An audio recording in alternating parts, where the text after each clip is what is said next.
Así es, y sí, me confieso pecador, yo como mucha carne, pero bueno.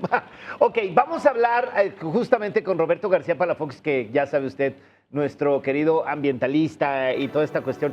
Vamos a hablar de los cambios en las políticas y las leyes a nivel internacional en pro del medio ambiente de lo que se ha hecho. Entonces, obviamente, pues nuestro querido, ¿qué mejor que Roberto García Palafox, que está informado, inmerso en este medio, que nos va a explicar? Roberto, bienvenido. ¿Cómo estás, amigo? Bien, gracias. Un placer estar con ustedes nuevamente. Y hoy vamos a hablar de algo que compete a todos. Políticas duro. Órale. Políticas de mejora sostenible que hacen que el planeta viva mejor, que tú vivas mejor, que la ciudad habite mejor y que se hagan estrategias para que no haya inundaciones, por ejemplo, como en Iztapalapa. Sí, qué horror. O como en diferentes lugares que uno no sabe qué está pasando y de repente explota y dices, ching, ¿qué pasó? Ajá. ¿No? Ajá. Bueno, ¿Qué pasó? ¿qué pasó? Las políticas de mejora, imagínense que la Tierra es un planeta y habita como un cuerpo. Ajá. Ajá. En tu cuerpo hay venas. Sí. Y hay venas gruesas y hay venas delgaditas que van pasando. ¿Qué serían los ríos? Que serían los ríos en la Tierra. Si tú ves la Tierra como un espacio donde habitan como un cuerpo humano, vas a saber que a veces tienes corrientes eólicas, corrientes marinas, hay estructuras de calor, que si tú las planificas desde el principio vas a habitar mejor. ¿Quién tiene que saber esto? Las personas que están de la mano con gobierno, pero sobre todo, que eligen su presupuesto participativo, para saber hacia dónde vas a actuar y cómo vas a trabajar. El problema de México y de diferentes partes del mundo es la agilidad de tratar de cambiar las cosas. Cuando alguien hace una política sostenible, por ejemplo, quiero implementar un río, un riachuelo, de repente llego y digo, a ver, ¿qué está pasando? Se inundó, tápalo. ¿Qué está pasando? Hay una reforestación, planta arbolitos. ¿Qué está pasando? Las soluciones son muy rápidas, muy ágiles. Y esto hace que no haya una trazabilidad y no se conozca el inicio del problema. Un ejemplo, ¿no? En un gobierno municipal dura 3 años. El primer año cuando llegan, a los 2 meses, su plan de acción de 100 días es completamente difícil, ¿no? Llegan y dicen, ¿qué voy a hacer? Inician el primer año y empiezan a trabajar y van trazando la ruta. Ajá. Cuando viene el segundo, se preparan para no hacer mucho y para que no los critiquen. Y en el tercero dicen, bueno, ya me voy, ¿no? Ya me voy, ni con el bolsillo interesante. Exactamente, no hay una trazabilidad, ¿no? ¿Qué es una trazabilidad? Las estrategias cuando llega un gobierno lo hacen al chas, rapidísimo. Sí. Pero si, por ejemplo, yo hago un análisis previo y digo, a ver, hoy este año voy a hacer un pilar y el siguiente voy con el otro. Y cuando yo me vaya, este ejercicio se lo voy a dejar al que sigue para que siga trazando. Para que de continuidad, claro. Pero como viene de otro partido, como tú y yo no somos amigos. Eso es el problema, el ego. Entonces, me quiero quedar más dinero. Olvidan y dejan lo que el anterior había hecho. Exactamente. Y México, al principio del mundo, era el país más sostenible que había. Hoy, ¿cómo? A ver, cuéntanos. En México, los canales, por ejemplo, ¿han escuchado el término de aguas cuando vas en la calle? Ah, sí, ayer hablábamos de eso. Miren, estamos conectados. En Europa se trataba mucho porque llegaba una persona y los a la ventana, ¿no? Ajá. Por eso el caballero siempre va de lado, que no es de la pared, ¿no? Ajá. Pero para que le caiga el agua. Exactamente. Pero la dinámica es que en México había canales. Canales que 200 años antes que en España había canales. Los de Xochimilco cruzaban toda la ciudad. Exactamente. La cultura que teníamos era una idiosincrasia de una manera impecable. ¿Qué pasa? Nuestra agricultura, por ejemplo, decían, a ver, cuando voy a plantar en una parcela, al principio voy a poner unos árboles frutales, en medio unos que van a agarrar la fruta y al final algo que se replique, por si hay mucha fruta de más. Llegan en Occidente y nos dicen, no, está mal, tienes que hacer campos de la misma fruta para que se comercialice. Y nuestra cultura, que de mucho tiempo dijimos, chin, se acabó.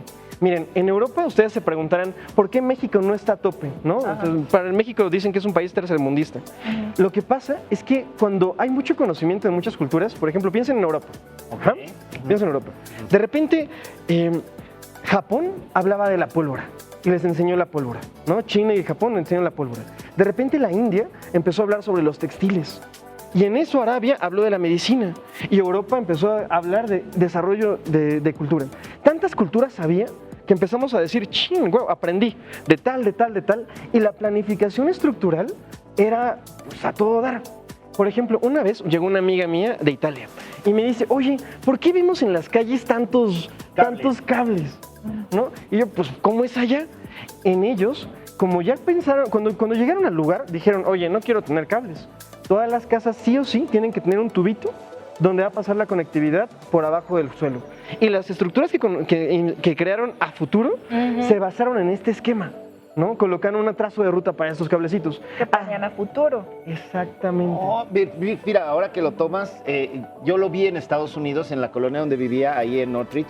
De repente empezaron a abrir la calle y empezaron a meter nuevas cañerías, pero eran unos tubos gigantes, quisisísimos. Y yo sí le pregunté a alguien y le dije, oye, ¿por qué los están poniendo tan grandes? Es que es para cuando esta ciudad crezca dentro de 50 o 100 años, pueda salir todo eso. Esa es la ruta crítica de alguien que esté en gobierno. Por ejemplo, Shanghái. Voy a hablar del caso de Shanghái. Shanghái era una ciudad que estaba transitada por muchas culturas y no tenía un autodominio. Ajá. Cuando empezó a crecer Shanghái, el gobierno dijo, oigan, no tenemos dinero para que crezca esto. ¿Qué vamos a hacer? El jefe de todos dijo, miren, hagan una lista de todos los problemas que puede haber en medio ambiente, que hablamos de lluvia ácida, hablamos de mucha contaminación, hablamos de ejes, por ejemplo, que hubiera mucha gente en un solo sitio. Deforestación, ¿no? Y citen a todas las empresas para ver quién quiere apoyar. De repente, un día hizo una convocatoria y el gobierno citó a más de 400 empresas y les dijo a todos, a ver, tengo estos problemas.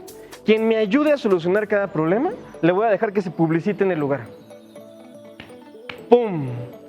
Empezaron a generar arrecifes ecológicos, empezaron a colocar composta sostenible y la infraestructura de ciudad inteligente empezó a subir a diestra y siniestra. Ajá. El desarrollo de las ciudades hoy por hoy se tiene que planificar a aledaño, ¿no? Ajá.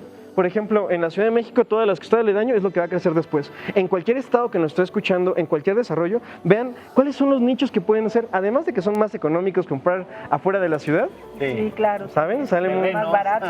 Sí. Exactamente. Nos va a proveer que podemos crear una estructura muy grande. El futuro de la sostenibilidad se llama ciudad inteligente, que es entre más data puede llegar, más información yo puedo saber cómo actuar. El problema hoy es que las empresas a nivel internacional te dicen, a ver, aquí tienes tus métricas, ¿no? Gobiernos te van a poner muchísimos datos. Esto se movió así, se movió así, se movió así. Pero no te enseñan cómo interpretarlo. ¿Qué vas a hacer con eso? Ajá, ¿no? ¿Cuál es el futuro? ¿Hacia dónde va? ¿Cómo lo vas a utilizar? Si analizamos, por ejemplo, si a alguien le interesa un poquito de este tema, puede buscar ingeniería civil sostenible. En esas dinámicas, las estructuras de las propias casas ya cuentan, por ejemplo, con paredes ambientales para que haya mucho oxígeno. Existen unos aparatos en Groenlandia que se llaman árboles líquidos. Están hechos de algas. Cada estructura para sentarse, ¿no? Que es una banquita verde, ajá, es igual a unos 200 árboles. Wow. Solo por poner una banquita, ¿no? Ah, sí, mira qué increíble. Justo.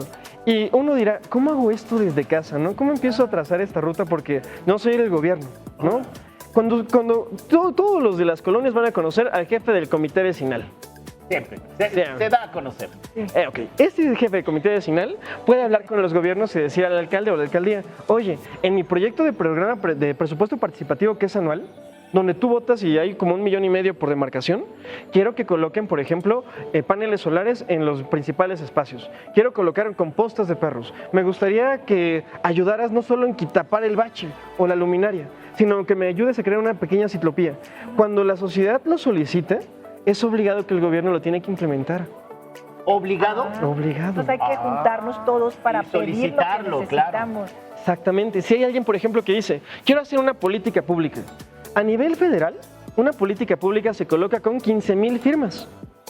No son tantas para 3 universidades. No, no son muchas. ¿No?